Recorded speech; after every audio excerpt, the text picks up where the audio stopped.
Mobile हा आपल्या आयुष्याचा अविभाज्य घटक बनलाय. आपल्या सकाळपासून अगदी रात्री झोपेपर्यंतचा साथी बनलाय. मात्र आता याच मोबाईलच्या अतिवापरामुळे इतर अवयवांप्रमाणेच हाताच्या बोटांवर सुद्धा विपरीत परिणाम होऊ लागले. नेमके काय परिणाम ते होत आहेत तेच या व्हिडिओमधून आपण पाहणार आहोत. मोबाईल वापरण्याचा वेळ वाढल्यामुळे करंगळी वाकडी झाल्याची तक्रार अनेकांना उद्भवू लागली आहे. होय, या अतिवापरामुळे करंगळी वाकडी होऊ लागली आहे. दीर्घकाळ स्मार्टफोन वापरताना करंगळी त्याचं वजन सहन करते, ज्यामुळे ही स्थिती उद्भवू शकते आणि यालाच स्मार्टफोन पिंकी सिंड्रोम असं म्हणतात. आता हा नेमका सिंड्रोम काय आहे ते सुद्धा आपण पाहूयात. फोनची मोठी स्क्रीन वापरल्यानं तुमच्या बोटांना आणि अंगठ्याला दुखापत होऊ शकते, कारण तुम्ही त्यांचा जास्त प्रमाणात वापर करता आणि त्यामुळे त्याची हालचाल खूप होते आणि त्यामुळे थकवा किंवा वेदना व्हायला सुरुवात होते.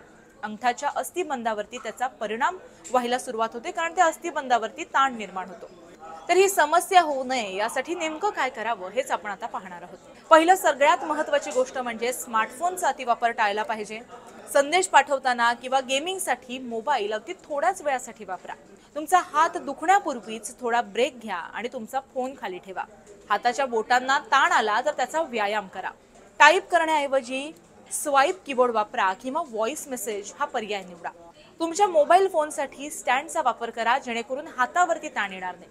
हात जास्त दुखू लागल्यास डॉक्टरांच्या सल्ल्यानं औषधं घ्या. जर तुम्ही तुमच्या सवयीमध्ये बदल केला तर तुम्हाला या समस्येला सामोरं जायची गरजच भासणार नाही. त्यामुळे तुम्हाला यावरती नक्की काय वाटतं हे कमेंट्समध्ये नक्की सांगा.